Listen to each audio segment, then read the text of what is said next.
இன்றைய தினத்தில் இனி இதுவரை இன்று பகுதியை பார்க்கலாம்.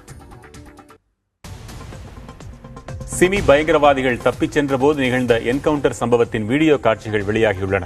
என்கவுண்டரில் பயங்கரவாதிகள் கொல்லப்பட்டவுடன் அவர்கள் வைத்திருந்த கத்தி உள்ளிட்ட ஆயுதங்கள் கைப்பற்றப்படும் காட்சிகள் அதில் உள்ளன.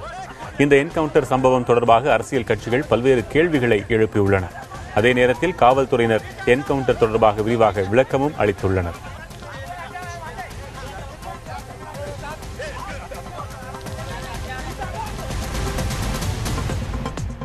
சிமி பயங்கரவாதிகள் 8 பேர் என்கவுண்டர் செய்யப்பட்டது தொடர்பாக அனைத்து கோணங்களிலும் விசாரணை நடத்தப்பட்டதாக போபால் ஐஜி யோகேஷ் சௌத்ரி தெரிவித்துள்ளார். என்கவுண்டர் தொடர்பாக வெளியாகியிருக்கும் வீடியோவின் உண்மைத்தன்மை குறித்து ஆராயப்படும் எனவும் யோகேஷ் சௌத்ரி தெரிவித்தார். சுட்டுக் கொல்லப்பட்ட பயங்கரவாதிகள் கொடூர குற்றங்களில் ஈடுபட்டு வந்ததாகவும் 2008 மற்றும் 2011 ஆண்டுகளில் தலைமை காவலரை அவர்கள் கொன்றிருப்பதாகவும் ஐஜி யோகேஷ் சௌத்ரி குறிப்பிட்டுள்ளார். These people have been continuing perpetrating serious offences all the time. They killed a police constable in 2008. They again killed a police constable in 2011. They committed serious bank dacoities during 10th of 2010-2011. So I don't think there has been any break in committing of very serious offences all across the country by these people. SIMI பயங்கரவாதிகள் 8 பேர் காவலர்களால் சுட்டுக் கொல்லப்பட்டது குறித்து நீதி விசாரணை நடத்த வேண்டும் என காங்கிரஸ் கட்சியின் மூத்த தலைவரும் நாடாளுமன்ற உறுப்பினருமான கமல்நாத் வலியுறுத்தியுள்ளார். அதிபாதுகாப்பு நிறைந்த சிறையிலிருந்து அவர்கள் எப்படி தப்பினார்கள், தப்பிய சில மணி நேரத்திலேயே எப்படி பிடிக்கப்பட்டு சுட்டுக் கொல்லப்பட்டனர் என்பதையெல்லாம் மாநில மக்களுக்கும் நாட்டு மக்களுக்கும் தெரியப்படுத்த வேண்டும் என்று கமல்நாத் வலியுறுத்தியிருக்கிறார். சிமி பயங்கரவாதிகள் சுட்டுக் கொல்லப்பட்டது தொடர்பாக மாநில அரசும் காவல்துறையும் தெரிவிக்கும் கருத்துக்கள் முரண்பாடாக இருப்பதாக மார்க்சிஸ்ட் கம்யூனிஸ்ட் கட்சியின் மூத்த தலைவர் பிருந்தா காரத் தெரிவித்துள்ளார். என்கவுண்டர் சம்பவம் மிகவும் சந்தேகத்திற்குரியதாக இருப்பதால் உயர்நீதிமன்ற நீதிபதியை கொண்டு விசாரணை நடத்தப்பட வேண்டும் என்றும் பிருந்தா காரத் வலியுறுத்தியுள்ளார். சிமி பயங்கரவாதிகள் கொல்லப்பட்டது தொடர்பாக உச்சநீதிமன்றத்தின் கண்காணிப்பின் விசாரணை நடத்தப்பட வேண்டும் என ஆம் ஆத்மி கட்சியின் தலைவரும் டெல்லி முதலமைச்சருமான அரவிந்த் கெஜ்ரிவால் தெரிவித்துள்ளார். AIMIM கட்சியின் தலைவர் அசாதுதீன் ஓவைசியும் இதே கருத்தை வலியுறுத்தியுள்ளார்.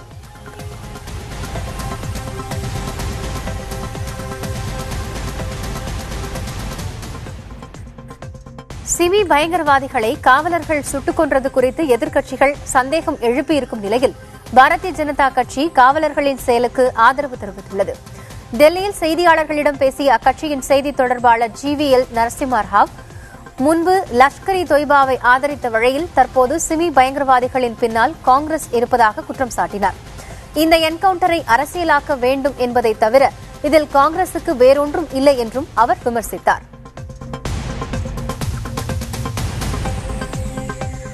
காங்கிரஸ் கட்சியின் கொள்கைகளை தாம் பின்பற்றுவதாக பிரதமர் நரேந்திர மோடி தெரிவித்துள்ளார். டெல்லியில் சர்தார் வல்லபாய் பட்டேல் பற்றிய டிஜிட்டல் அருங்காட்சியகத்தை திறந்து வைத்து பேசிய அவர், சர்தார் வல்லபாய் பட்டேல் காங்கிரஸ் கட்சிக்காரர் என்றும் தாம் பாரதிய ஜனதாவைச் சேர்ந்தவர் என்றும் கூறினார். எனினும் பட்டேலின் கொள்கைகளையும் நம்பிக்கைகளையும் தாம் பின்தொடர்வதாகவும் மோடி தெரிவித்தார். நமது குழந்தைகள் பிரெஞ்சு மொழி பேசுவது குறித்து பெருமை கொள்ளும் நாம் தமிழ், பஞ்சாபி உள்ளிட்ட மாநில மொழிகளை ஏன் கற்கவில்லை என்றும் கேள்வி எழுப்பினார்.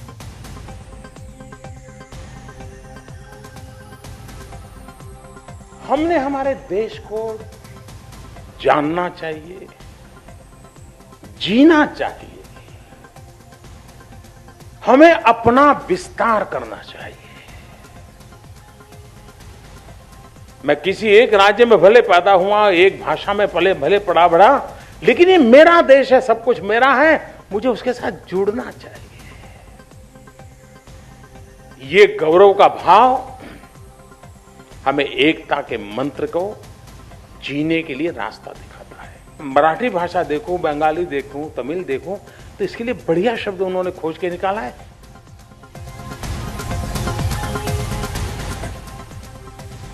ஜம்மு காஷ்மீரில் பாகிஸ்தான் ராணுவம் அத்துமீறி தாக்குதல் நடத்தியதில் இந்திய வீரர் ஒருவர் வீரமரணம் அடைந்தார். இதேபோன்று எல்லையோரம் வசிக்கும் பெண் ஒருவரும் உயிரிழந்தார். ரஜோரி மற்றும் பாலகோட் பகுதியில் இந்திய ராணுவத்திற்கும் பாகிஸ்தான் ராணுவத்திற்கும் இடையே கடும் சண்டை நடந்து வருகிறது. இதில் ரஜோரி பகுதியில் இந்திய வீரர் ஒருவர் உயிரிழந்தார். அத்துமீறி தாக்குதல் நடத்தி வரும் பாகிஸ்தானுக்கு இந்திய ராணுவத்தின் தரப்பில் தொடர்ந்து பதிலடி கொடுக்கப்பட்டு வருகிறது. கடந்த ஒரு மாதத்தில் மட்டும் 60ற்கும் மேல் பாகிஸ்தான் ராணுவம் அத்துமீறியிருக்கிறது. மௌலிவாக்கத்தில் பாதுகாப்பற்ற நிலையில் இருக்கும் 11 அடுக்குகளை கொண்ட கட்டடம் நாளை மறுநாள் இடிக்கப்படும் என சென்னை பெருநகர வளர்ச்சிக் குழுமம் அறிவித்துள்ளது. நவீன தொழில்நுட்பத்தை பயன்படுத்தி கட்டடம் அதே இடத்தில் உள்நோக்கி விழும் வகையில் பாதுகாப்பான முறையில் இடிக்கப்படவிருப்பதாக தெரிவிக்கப்பட்டுள்ளது. கட்டடம் இடிக்கப்படுவது குறித்து அப்பகுதி மக்கள் அச்சம் கொள்ள தேவையில்லை என்றும் பாதுகாப்பு ஏற்பாடுகள் விரிவாக செய்யப்பட்டு கட்டடம் இடிக்கப்படும் என்றும் சென்னை பெருநகர வளர்ச்சிக் குழுமம் கூறியுள்ளது.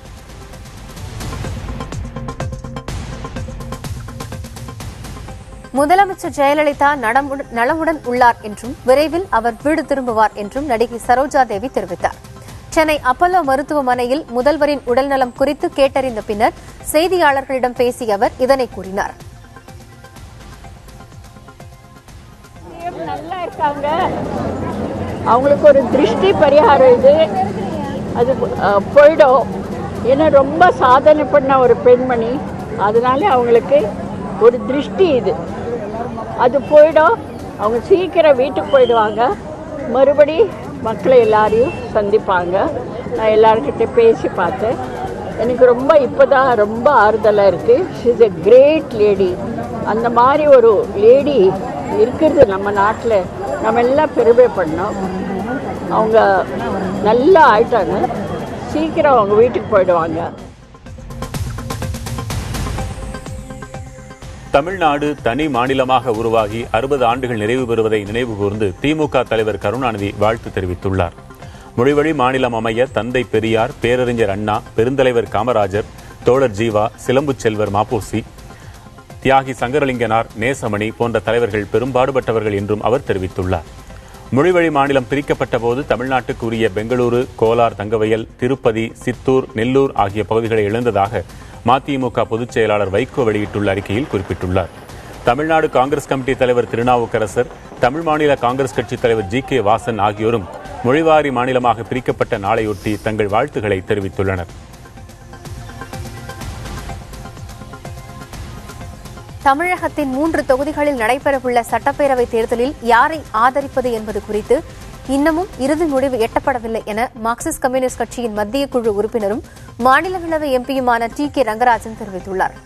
இது தொடர்பாக புதிய தலைமுறைக்கு அவர் அளித்த தனித்த பேட்டியில் தேர்தலை புறக்கணிப்பது என்பது மார்க்சிஸ்ட் கம்யூனிஸ்ட் கட்சிக்கு ஏற்புடையதல்ல என கூறினார்.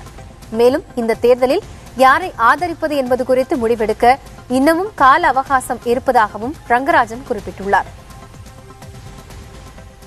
மார்க்சிஸ்ட் கம்யூனிஸ்ட் கட்சி எப்பொழுதுமே தேர்தலை புறக்கணித்ததோ அல்லது தேர்தலை விலகியதோ கிடையாது.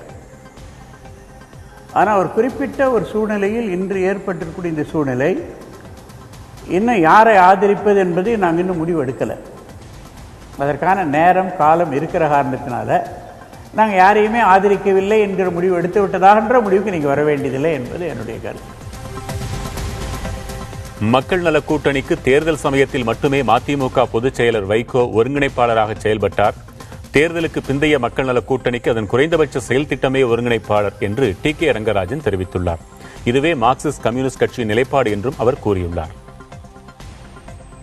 மக்கள் நல கூட்டணியினுடைய ஒருங்கிணைப்பாளராக அன்றைய தேர்தல் காலகட்டத்தில் வைகோ அவர்கள் இருந்தார்கள். தேர்தல் முடிந்த பிறகு ஒரு ஒருங்கிணைப்பாளராக இருக்க வேண்டியது என்பது மக்கள் நல கூட்டணி உருவாக்கிய குறைந்தபட்ச செயல் திட்டம் தான் ஒருங்கிணைப்பாளர்.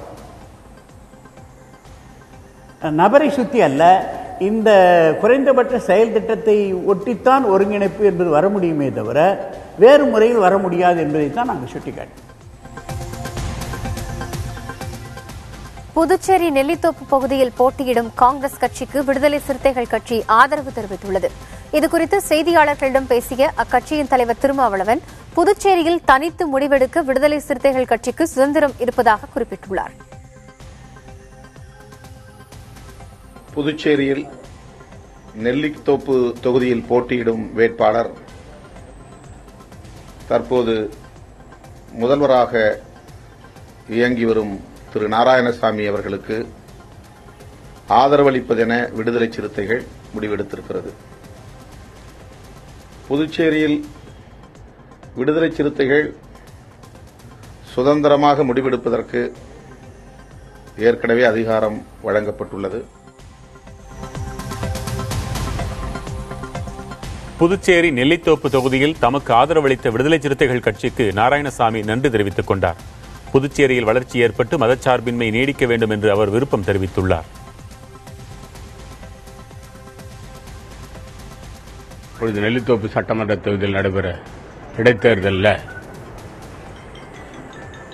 புதுச்சேரி மாநில மக்கள் ஒட்டுமொத்தமாக கடந்த 4 மாத காலமாக புதுச்சேரி மாநிலத்தில் காங்கிரஸ் திராவிட முன்னேற்றக் கழகத்தில் சேர்ந்துள்ள அணிகள் எல்லாம் இணைந்து செயல்படுகிற இந்த ஆட்சியில் மக்கள் நலத் திட்டங்களை நாங்கள் நிறைவேற்றுவதை புதுவை மாநில மக்கள் அங்கீகரித்து வருகிறார்கள். அது நெல்லித்தோப்பு சட்டமன்ற தொகுதியிலும் பிரதிபலிக்கிறது. இந்த தருணத்தில் எங்கள் கூட்டணி கட்சிகள் அல்லாமல் மரியாதைக்குரிய திருமாவளவன் அவர்கள் எனக்கு ஆதரவு கொடுப்பதாக கூறியிருப்பதற்கு அவருக்கு தனிப்பட்ட முறையில் நான் நன்றியை தெரிவித்துக் கொள்கிறேன். புதுச்சேரியில் காங்கிரஸ் கட்சிக்கு ஆதரவு அளித்ததற்கு விடுதலை சிறுத்தைகள் கட்சிக்கு திமுக வரவேற்பு தெரிவித்துள்ளது. எங்கள் கூட்டணியின் சார்பிலே முதலமைச்சர் நாராயணசாமி அவர்கள் புதுவை இடைத்தேர்தலில் போட்டியிடுகிறார். அவருக்கு திருமாவளவன் அவர்கள் விடுதலை சிறுத்தைகள் ஆதரவு தெரிவிப்பது என்பது வரவேற்கத்தக்க ஒன்றாகும். இதேபோல் உங்கள் கூட்டணியில் இருந்த கிருஷ்ணசாமி தற்பொழுது அந்த 3 தொகுதி தேர்தலுக்கு ஆதரவில்லை என்ற ஒரு கருத்தை தெரிவித்திருக்கார். அது குறித்து எங்களிடம் அவர் நேரடியாக எதையும் தெரிவிக்கவில்லை. சென்னை பெசன்ட் நகரில் உள்ள முத்தூட் நிதி நிறுவனத்தில் நடைபெற்ற கொள்ளை முயற்சியின் போது பதிவான சிசிடிவி காட்சிகள் புதிய தலைமுறைக்கு கிடைத்துள்ளன. கடந்த 28ஆம் தேதி நடைபெற்ற கொள்ளை முயற்சி சம்பவத்தின் சிசிடிவி காட்சிகள் வெளியாயின. அதில் கொள்ளை முயற்சியில் 6 பேர் கொண்ட கும்பல் கொள்ளையடிக்க முயன்றது. அக்கும்பலில் 3 பேர் நிதி நிறுவனத்தின் வெளியில் நிற்க 3 பேர் உள்ளே சென்று கொள்ளை முயற்சியில் ஈடுபட்டுள்ளனர். அப்போது முத்தூட் நிதி நிறுவன மேலாளர் சேகர் என்பவரை கத்தியால் குத்திய கொள்ளை கும்பல் எச்சரிக்கை ஒலி ஒலித்ததால் தப்பி ஓடியது. இதையடுத்து 5 தனிப்படைகள் அமைத்து விசாரணை நடத்திய காவலர்கள் கொள்ளை முயற்சியில் தொடர்புடைய 9 பேரில் 3 பேரை கைது செய்துள்ளனர். மேலும் தலைமறைவான 3 பேரை தனிப்படை காவலர்கள் தீவிரமாக தேடி வருகின்றனர். மும்முறை தலாக் விவாகரத்து முறையை எதிர்ப்பதாகவும் இதுபோன்ற பெண்ணடிமைத்தனம் அகற்றப்பட பொது சிவில் சட்டம் வழிவகுக்கும் என்று நம்புவதாகவும் காங்கிரஸ் தேசிய செய்தி தொடர்பாளர் குஷ்பு தெரிவித்துள்ளார். புதிய தலைமுறையின் அக்னி பரீட்சையில் பேசிய அவர் இந்த கருத்தை முன்வைத்தார். கண்டிப்பாக we need a change. நீங்க பெண்ணுக்கு எந்த உரிமை கொடுக்குறீங்களோ, நான் ஐம் டோட்டலி அகேன்ஸ்ட். நாளைக்கு எங்கேயாவது கல்யாணம் பண்ணிட்டு ஒரு பெண், I belong to Muslim family, அத்தனைக்கும் எனக்கு எங்கேயாவது போயிட்டு என் கசின்ஸ்ல யாராவது வீட்டுக்கு வந்திருக்காங்க, திடீர்னு கணவர் ஃபோன் பண்ணிட்டு 3 தடவை தலாக் சொல்லிட்டு என்ன தலாக் ஆச்சுப்பா நீ வீட்டில் உட்காந்துன்னா கண்டிப்பா ஏற்றுக்க முடியாத ஒரு விஷயம். நீங்க இத்தனை வருஷம் குடும்பம் நடத்திருக்கீங்க, அப்புறம் அது என்ன பெண் மட்டும்தான் பெண் தலாக் சொல்ல முடியாது, ஆண் மட்டும் தான் தலாக் சொல்லணும்? பெண்ணுக்கு வாழ பிடிக்கல, பெண்களும் கொடுக்க முடியும் தானே, அந்த மாதிரியான கொடுக்க முடியும். ஆனா யாருமே பண்றது இல்லையே. இல்ல இவங்க என்ன சொல்றாங்கன்னா, இப்ப முஸ்லிம் தனி சட்டத்துல அந்த மாதிரியான உரிமைகளும் கொடுக்கப்பட்டிருக்கிறது. அது எல்லா ஜாதிக்கு சேர்ந்த மதம் சார்ந்தவங்களுக்கு அந்த தனிப்பட்ட முறையில அவங்களுக்கு ஒரு லா இருக்கு. You cannot change that. But எதுக்கு யூனிஃபார்ம் சிவில் கோட் கொண்டு வரணுங்கிறதுக்கு காரணமே அது எதுக்குன்னா, இந்த மாதிரி குற்றங்கள், இந்த மாதிரி அநியாயங்கள் நிறைய இடத்துல நம்ம பார்த்துட்டு இருக்கோம். So this has to go. பொது சிவில் சட்டத்தை எதிர்ப்பதே தங்கள் நிலைப்பாடு என தமிழ்நாடு காங்கிரஸ் கமிட்டியின் தலைவர் திருநாவுக்கரசர் தெரிவித்துள்ளார். புதிய தலைமுறையின் அக்னி பரீட்சை நிகழ்ச்சியில் பொது சிவில் சட்டத்திற்கு ஆதரவாக காங்கிரஸ் கட்சியின் செய்தி தொடர்பாளர் குஷ்பு பேசியது பற்றி செய்தியாளர்கள் கேள்வி எழுப்பியதற்கு திருநாவுக்கரசர் இவ்வாறு பதிலளித்துள்ளார். எல்லா பெண்களுடைய உரிமைகளும் நலனும் காக்கப்பட வேண்டும் என்கிற அந்த நோக்கத்தோடு ஒரு பொதுவான கருத்தை திருமதி குஷ்பு அவர்கள் தெரிவித்திருக்கலாம். காங்கிரஸ் கட்சியின் சார்பில் பொது சிவில் சட்டத்தை நாங்கள் அடியோடு எதிர்க்கிறோம். பொது சிவில் சட்டம் குறித்த குஷ்புவின் கருத்துக்கு விடுதலை சிறுத்தைகள் கட்சியின் தலைவர் தொல் திருமாவளவன் எதிர்ப்பு தெரிவித்துள்ளார். அச்சட்டம் குறித்து குஷ்புவுக்கு தவறாக சொல்லப்பட்டிருக்கலாம் என்று திருமாவளவன் கூறியுள்ளார். பொது சிவில் சட்டம் கொண்டு வருவதற்கு இஸ்லாமிய சமூகத்தில் உள்ள பெண்களின் பாதுகாப்பை கருதி பெண்களின் நலன்களை முன்னிறுத்தி என்ற ஒரு தோற்றத்தை சிலர் ஏற்படுத்த முயற்சிக்கிறார்கள். இஸ்லாமிய சமூகத்தில் பெண்களுக்கு பாதுகாப்பு வழங்க வேண்டும் என்கிற அடிப்படையில் தான் பொது சிவில் சட்டம் கொண்டு வரப்படுகிறது என்று கூறுவது மக்களை ஏமாற்றும் ஒரு மோசடி முயற்சியாகும். அதை நடிகை குஷ்பு அவர்கள் நம்பியிருக்கக்கூடும் என்று நான் கருதுகிறேன். பொது சிவில் சட்டம் என்பது சிறுபான்மை சமூகத்தினரின் ஜனநாயக உரிமைகளை பாதிக்கும் என்பதால் தான் நாம் பொது சிவில் சட்டத்தை எதிர்க்கிறோம். தமிழகமெங்கும் பரவலாக மழை பெய்திருப்பதாகவும் அடுத்த 24 மணி நேரத்தில் தென் தமிழகம் மற்றும் உள் மாவட்டங்களில் பரவலாக மழை தொடரக்கூடும் என்றும் சென்னை வானிலை ஆய்வு மைய இயக்குநர் பாலச்சந்திரன் தெரிவித்துள்ளார். தற்பொழுது தமிழகம் மற்றும் கேரளாவை ஒட்டியுள்ள பகுதியில் வளிமண்டலத்தில் மேலடுக்கு சுழற்சி நிலவுகிறது. இதன் காரணமாக அடுத்து வரும் 24 மணி நேரத்தில் தென் தமிழகம் மற்றும் உள் மாவட்டங்களில் அநேக இடங்களில் மழை பெய்யக்கூடும். ஓரிரு இடங்களில் கனமழை பெய்யக்கூடும். வட கடலோர மாவட்டங்களை பொறுத்தவரையில் ஓரிரு இடங்களில் மிதமான மழை பெய்யக்கூடும். சர்வதேச டெஸ்ட் கிரிக்கெட் போட்டிகளுக்கான தரநிலை பட்டியலில் இந்திய அணி முதலிடத்தில் நீடிக்கிறது. டெஸ்ட் போட்டிகளுக்கான பந்துவீச்சாளர்கள் தரநிலையில் அஸ்வின் முதலிடத்தில் நீடிக்கிறார். ஆல்ரவுண்டர்களுக்கான தரநிலையிலும் அஸ்வினே முதலிடத்தில் தொடர்கிறார். ஒருநாள் போட்டிகளுக்கான தரநிலையில் இந்திய அணி 4வது இடத்தில் உள்ளது. ஒருநாள் போட்டிகளுக்கான பேட்ஸ்மேன்கள் தரநிலையில் விராட் கோலி 2ஆம் இடத்தில் உள்ளார்.